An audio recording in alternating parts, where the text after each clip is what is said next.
जननी जन्म सौख्यानां वर्धनी कुलसंपदां पदवी पूर्व पुण्यानां लिख्यते जन्म पत्रिका गजाननं भूतगणाधिसेवितं कपित्थजम्बू फलसारपक्षितम् उमासुतं शोकविनाशकारणं नमामि विघ्नेश्वर पादपङ्कजं गज आदित्याय च सोमाय मंगलाय बुधाय च गुरुशुक्र शनिभ्यश्च ராகவே கேதவே நமஹா.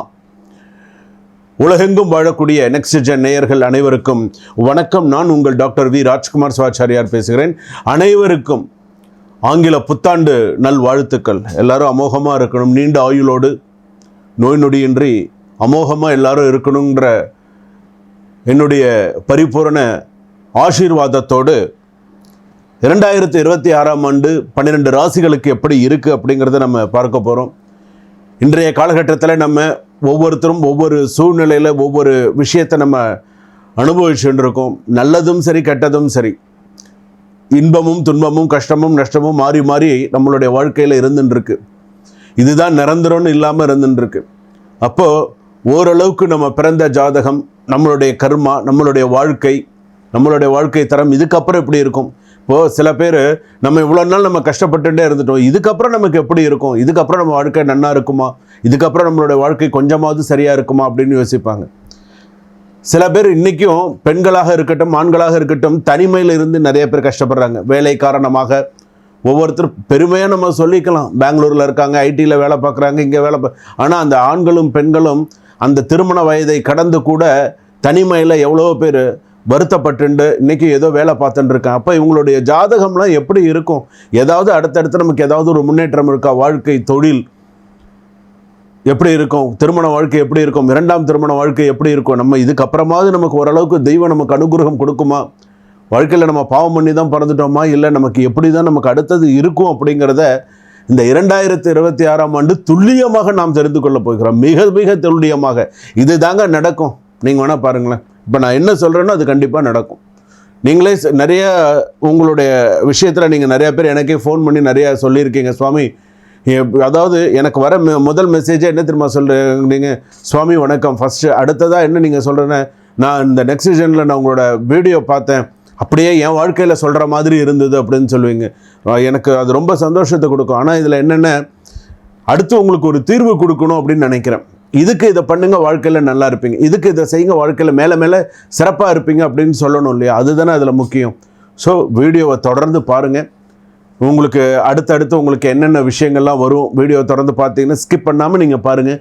நடுவில் என்னென்ன விஷயங்கள் சொல்லியிருக்காங்க, ஆக்சிடென்ட் வார்னிங்லாம் இருக்குது, இதில் சாலை விபத்தெல்லாம் இருக்குது. சில பேருக்கு, சில ராசிகளுக்கெல்லாம் உடல்நிலை பாதிப்பு, இந்த சொத்து விஷயங்கள், சொத்து வாங்குகிற விஷயங்கள் எல்லாமே இருக்குது, பூர்வீக சொத்துக்கள்லாம் இருக்குது. ஸோ நீங்கள் கடைசி வரைக்கும் நீங்கள் பார்த்தீங்க அப்படின்னு சொன்னால் நீங்கள் உங்களுடைய ராசிப்படி என்ன அப்படிங்கிறத தெரிஞ்சுக்கலாம்.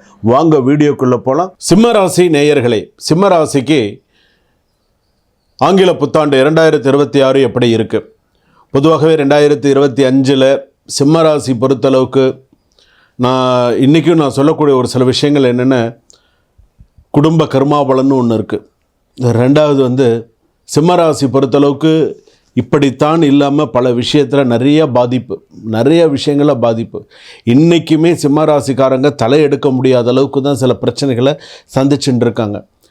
நல்லா இருந்துட்டால் பிரச்சனை இல்லைங்க. நமக்கு ஏதாவது ஒரு கஷ்டம் வரும்போது அந்த கஷ்டத்து மேலே கஷ்டம் வரும்பொழுது நம்ம என்ன செய்கிறோம் தெரியாமல் நம்ம தவிக்கிறோம் பார்த்திங்களா? அந்த தவிப்பு இருக்குது பார்த்திங்களா? அந்த தவிப்பு பார்த்திங்கன்னா அதுக்கு எவ்வளோ ஆறுதல் சொன்னாலும் ஆகாது. நமக்கு இது நடக்கலை, இது ஏன் இப்படி இருக்குது அப்படின்னு அந்த மனக்குழப்பத்தோடையே எதை தின்னா பித்தந்தெளியுங்கிற மாதிரி அப்படியே கஷ்டத்திலே அப்படியே உருண்டு இருந்துருக்காங்க. மக நட்சத்திரம் சிம்மராசி, பூர நட்சத்திரம் சிம்மராசி, உத்தர நட்சத்திரம் 1ஆம் பாதம் வரையில் சிம்ம ராசி அப்படின்னு சொல்லும்போது இந்த மாதிரிலாம் இருக்குது. அப்போ 2026ஆவது உங்களுக்கு ஓரளவுக்கு கொஞ்சம் நிறைய நல்ல விஷயங்கள் கண்டிப்பாக கொடுத்தே ஆகணும். ஏதாவது ஒரு நல்ல விஷயங்கள் வரும். ஆனால் அஷ்டமச்சனி வருது 2026. அடுத்தடுத்து கொஞ்சம் சில பிரச்சனைகள்லாம் இருக்குது.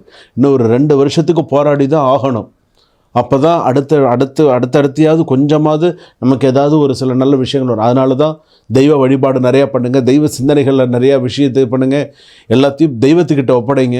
கோயிலுக்கு போகிறீங்களோ ஆலயம் தொடுவது சாலம்ன்றது, கோயிலுக்கு போய்ங்க, சுவாமி தரிசனம் பண்ணுங்கள், உங்களால் முடிஞ்ச சில பரிகாரங்களை பண்ணுங்கள், நிறைய நல்ல விஷயங்களை பண்ணுங்கள். ஸோ வேலை எப்படி இருக்கும் 2026? சிம்மராசி பொறுத்தளவுக்கு மேலதிகாரிகளின் பாராட்டுக்கள் இருக்கும். அதே போல் பார்த்திங்கன்னா அடுத்ததாக ஒரு சில விஷயங்களில் வேலையில் வந்து பார்த்தீங்கன்னா இப்போ ஒரு தனியார் நிறுவனத்தில் நீங்கள் வேலை பார்க்குறீங்க அப்படின்னு சொன்னால் நீங்கள் ஒரு வேலை பார்க்குறீங்கன்னு சொன்னால் உங்களுக்கு ஆப்போசிட்டாக ஒருத்தன் வேலை பார்த்துட்டு இருப்பான். அது மாறவே மாறாது. ஏதாவது உங்களுக்கு பிரச்சனை பண்ணாமல் அவனுக்கு தூக்கம் வராது. நாளைக்கு நீங்கள் வந்தீங்கன்னா நாளைக்கு என்ன புதுசாக பிரச்சனை பண்ணலான்னு யோசிக்க தான் யோசிப்பான். அந்த மாதிரி இருப்பான். கொஞ்சம் பார்த்து இருங்க. உங்களுடைய சஜஷன்ஸ் சில நல்ல விஷயங்கள்லாம் ஏற்கப்படக்கூடிய சூழ்நிலைகள் உண்டு. வேலையில் இருக்கக்கூடிய தடைகள் நீங்கி சில விஷயங்கள் சக்ஸஸ் பண்ணக்கூடிய சூழ்நிலைகள் இருக்கும். பிஸ்னஸ் பொறுத்தளவுக்கு புதிய கிளைண்ட்ஸு நிறைய நல்ல விஷயங்கள்லாம் வரதுக்கான வாய்ப்புகள், அதிக லாபம். நீண்ட நாள் பேமெண்ட் பெண்டிங்லாம் இருந்தது அப்படின்னு சொன்னால் அதெல்லாம் சீக்கிரமாக நடக்கிறதுக்கான வாய்ப்புகள், கிடைக்கிறதுக்கான வாய்ப்புகள் நிறையா இருக்கும். பிஸ்னஸ் பொறுத்தளவுக்கு ஓரளவுக்கு கொஞ்சம் சமாளிச்சுட்டு போகக்கூடிய சூழ்நிலைக்கு இருக்கும். வீட்டில் வந்து பார்த்திங்கன்னா சின்ன சின்ன கருத்து வேறுபாடுகள் அதிகமாக இருக்கும். கண்ட்ரோலாக இருக்கிறதுக்கு பார்த்துக்கோங்க. சின்ன சின்ன கருத்து வேறுபாடுகள் கண்டிப்பாக வரும்.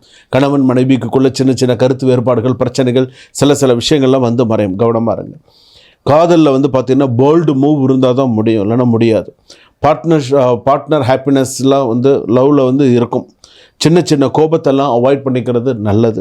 நீங்கள் ஒரு ரிலேஷன்ஷிப்பில் இருந்தாலும் சரி, நீங்கள் ஒரு லவ்வில் இருந்தாலும் சரி, கொஞ்சம் பார்த்து இருந்துக்கோங்க. நிச்சயதார்த்தம், திருமணம் தொடர்பான நல்ல செய்திகள் உண்டு. 2ஆம் திருமணத்திற்கான வாய்ப்புகள் சிறப்பாக இருக்கும். ப்ராப்பர்ட்டி எடுத்துட்டிங்கன்னா பேப்பர் ஒர்க்கெலாம் சுமூகமாக முடியறதுக்கான வாய்ப்புகள் இருக்குது. வீடு வாங்க, அதே போல் வீடு மாற்றுதல் போன்ற பேச்சுக்கள் நடக்கிறதுக்கான வாய்ப்புகள் உண்டு. கான்சன்ட்ரேஷன் பவர் அதிகரிக்கக்கூடிய சூழ்நிலைகள் உண்டு. சில பேருக்கு எக்ஸாம் ஃபீவர் அதிகரிக்கும். இப்பயே ஜுரம் வந்துடும். எப்படி அரியர் எழுத போகிறோம், எப்படி எக்ஸாம் எழுத போகிறோம்னு இப்பயே சில பேருக்கு பாதி ஜுரம் வந்துடுது. எப்படி மார்க் எடுக்க போகிறோம் அப்படின்னு. பித்தம், ஹீட்டு, பிபி சம்மந்தமான விஷயங்களை கொஞ்சம் பார்த்துக்கிறது நல்லது. காலையில் ஒரு 5:30 மணிலேருந்து 7:30 மணிக்குள்ளே சிவாலயம் சென்று பாலாபிஷேகம் பண்ணுறது நல்லது. ஒரு நபரின் கஷ்டத்தை கேட்டு உதவி பண்ணுங்கள். உங்களுக்கு ஏதாவது ஒரு நிறைய நல்ல விஷயங்கள் நடக்கும். ஃபேமிலியில் வந்து பார்த்தீங்க அப்படின்னு சொன்னால், ஒரு குடும்பத்தில் கூட்டு குடும்பமாக நீங்கள் இருக்கீங்க அப்படின்னு சொன்னால் குலதெய்வம் கோயிலுக்கு போயிட்டு நிறைய நல்ல சுவாமி தரிசனங்கள், நிறைய நல்ல விஷயங்கள்லாம் பண்ணுங்கள். அதே போல் என்றைக்குமே வந்து பார்த்திங்கன்னா நீங்கள் ஒரு விஷயம் செய்யணும்னு நினச்சிட்டிங்கன்னு சொன்னால் உங்களை யாராலையும் மாற்ற முடியாது. அந்தளவுக்கு நல்லாயிருக்கும். 2026ஆம் ஆண்டு நான் கணித்த வரையில் சிம்மராசிக்காரர்கள் எந்த இடத்துக்கு போயிட்டு வந்தால் சிறப்பாக இருப்பாங்கன்னா, சிதம்பரம் தில்லைக்காளி போயிட்டு வாங்க. மூவனூர் வாஞ்சியம்மன் கோவில் சொல்லுவாங்க, அந்த கோயிலுக்கு ஒரு தடவை போயிட்டு வாங்க. பைரவர் வழிபாடு நிறையா பண்ணுங்கள். ஆஞ்சநேயர் வழிபாடு நிறையா பண்ணுங்கள். செப்டம்பர்லேருந்து, அதாவது மார்ச்சிலேருந்து செப்டம்பருக்குள்ளே வாகன விபத்து இருக்குது. கவனமாக வாங்க. வெளிநாட்டு வாய்ப்புகள் நல்ல சிறப்பாக இருக்கக்கூடியதாக இருக்குது. கூடியமான வரைக்கும் பேரண்ட்ஸுக்கெல்லாம் சிறு அந்த மெடிக்கல் எக்ஸ்பென்சிவ்ன்றது நிறைய வரத்துக்கான வாய்ப்புகள் இருக்குது. ஷேர் மார்க்கெட்டில் பார்த்து இன்வெஸ்ட் பண்ணுங்கள். யாரையும் நம்பாதீங்க. யாரையும் நம்பி பணம் கொடுக்கல் வாங்கல் விஷயத்தில் கவனமாக இருங்க. எந்த ஒரு சூழ்நிலையிலையும் உங்களுடைய சுயமரியாதையை விட்டு கொடுக்காதீங்க. வேலையில் இருந்தாலும் சரி, எதில் இருந்தாலும் சரி, உங்களுக்குன்னு ஒரு மகத்துவம் உண்டு. சிம்மராசின்னு சொன்னாலே என்ன, நீங்கள் ஸ்ட்ரெயிட் ஃபார்வர்ட் பர்சன். பின்னாடி பேச மாட்டீங்க. எதுவுமே மூஞ்சுக்கு நேராக பேசிட்டு போயிட்டே இருப்பீங்க. அதுதான் உங்களுடைய குணம். உங்கள் குணம் உங்களை உயர்த்தும். உங்களுக்கு நல்லதே நடக்கும். உங்களோட ஆட்டிடியூட்லேருந்து நீங்கள் மாறாதீங்க. நீங்கள் உங்களுடைய இதில் நீங்கள் இருங்க. உங்களை எல்லாருக்குமே தேடி வரும். இறங்கி நீங்கள் செய்வீங்க. சுபம். வாழ்க வளமுடன். இதுவரையில் நாம் பார்த்தது ஆங்கில புத்தாண்டு 2026ஆம் ஆண்டு 12 ராசிகளுக்கு எப்படி இருக்கும், என்னென்ன விஷயங்கள்லாம் நடந்தது, ப்ளஸ் மைனஸ் எல்லாமே நான் உங்களுக்கு சொல்லியிருக்கேன். பரிகாரம் வரையில் உங்களுக்கு சில விஷயங்கள்லாம் சொல்லியிருக்கேன். இது எல்லாமே பொது பலன்கள். இது எல்லாமே இப்போ நான் பார்த்து சொன்னது எல்லாமே பொது பலன்கள். இந்த பொது பலன்களே பாதி பேருக்கு நிறையா அப்படியே சூட் ஆகிற மாதிரி இருந்திருக்கும். சில பேருக்கு சாமி நீங்கள் எனக்கு சொன்ன மாதிரி இருக்குது அப்படின்ற மாதிரி இருக்கும். உங்களுடைய சுய ஜாதகத்தை அனுப்பி கொடுத்து, உங்களுடைய சுய ஜாதகம்னு நீங்கள் பிறந்த ஜாதகத்தை, ஜனன ஜாதகத்தை, ஜாதகம் இல்லையா name, date of birth, time, place of birth அனுப்பி கொடுத்து, கீழே டிஸ்கிரிப்ஷனில் நம்பர் கொடுத்துருப்பாங்க 9884530146. இந்த நம்பருக்கு அனுப்பி கொடுத்து வாட்ஸ்அப்பில் ஒரு டைம் ஃபிக்ஸ் பண்ணிட்டு, சுவாமி நான் இந்த டைமில் நான் ஜாதகம் பார்க்குறேன், எனக்கு இந்த டைம் எனக்கு வசதியாக இருக்கும். எல்லாருமே வேலைன்னு இருப்பீங்க, அதனால் ஒன்றும் சொல்ல முடியாது. அதனால் நான் இந்த நேரத்தில் ஃப்ரீயாக இருக்கேன், ஓய்வாக இருக்கேன், நான் உங்ககிட்ட வீடியோ காலில் பேசணும் சுவாமின்னு சொல்லி வீடியோ காலில் நீங்கள் என்கிட்ட பேசுனீங்கன்னு உங்கள் ஜாதகத்திற்கான சுய ஜாதகத்திற்கான தீர்வு கிடைத்து அதற்கு நீங்கள் என்ன செய்யணும் அப்படிங்கிறத நீங்கள் தெரிஞ்சுக்கலாம். சுபம். வாழ்க வளமுடன், வளர்க ஞானத்துடன்.